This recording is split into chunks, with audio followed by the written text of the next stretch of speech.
bien sûr en m'installant au sein du conseil municipal, puisque je porte effectivement la voix des quelques centaines de personnes qui ont bien voulu porter leur voix sur ma candidature.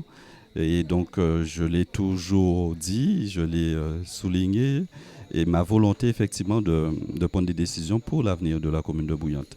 Des décisions en lien avec ma vision du développement de notre commune de Bouillante, ma vision, quelque part, de la situation à Bouillante. Donc, je suis, en tant qu'enseignant, fait forcément la pédagogie, j'y connais. Et donc, toutes mes démarches sont aussi liées, effectivement, à un objectif pédagogique de pouvoir faire en sorte pour que la population se retrouve dans les décisions auxquelles j'ai pu participer. Sur le PLU, il y a des inquiétudes, il y a quelques points à éclaircir puisque nous avons quelques zones d'ombre au sein du PLU et donc il faudra effectivement accompagner cette population sur ce PLU-là puisque cela ne doit pas s'opposer à cette population, on doit effectivement travailler de concert pour que chacun se retrouve au sein de ce PLU. Et donc, lorsqu'il faudra s'opposer, on le fera.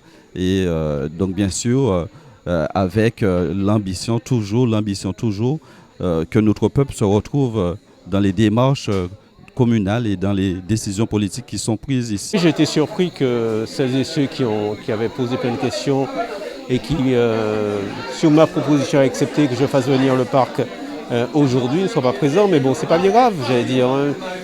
Ça a permis d'éclairer les élus qui étaient là.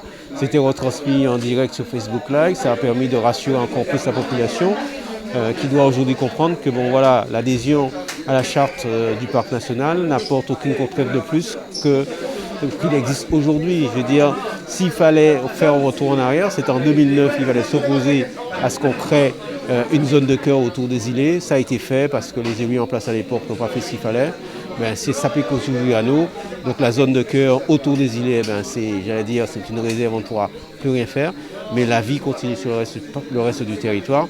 Et cette adhésion ne changera rien par rapport à nos habitudes que la réglementation française ne prévoit pas. C'était le PLUEC qui a commencé en 1998. Malheureusement, Philippe Cholette, qui était alors maire, est parti en 2004. Il n'avait pas eu le temps de le terminer.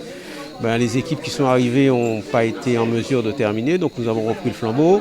Il fallait tenir compte des contraintes liées aux nouvelles réglementations qui ont vu le jour entre 1998 et 2014. Il fallait tenir compte aussi de la nécessité d'apporter des réponses par rapport aux attentes de la population.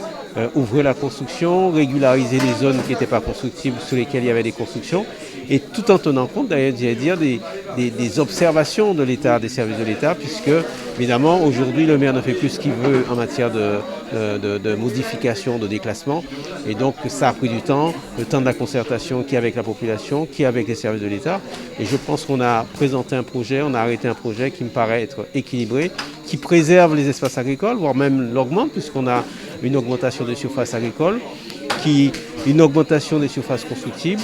Et c'est un travail que nous avons pu faire parce que nous avons fait ça dans la concertation, qui avec les services de l'État, qui avec la population, et en tenant compte, des terrains qui sont devenus inconstructibles par rapport au PPR. Et donc voilà.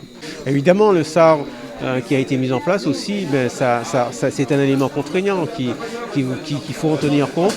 Et donc c'est vrai que le jeu et la complexité de l'élaboration du PLU, c'est d'arriver à combiner tout ça, la demande de la population, la vision que nous avons de notre territoire et les contraintes réglementaires qui existent. C'est la révision du plan de financement pour les mouillages écologiques, la HLP, le projet de la HLP, la création d'emplois, la vie classique d'une collectivité.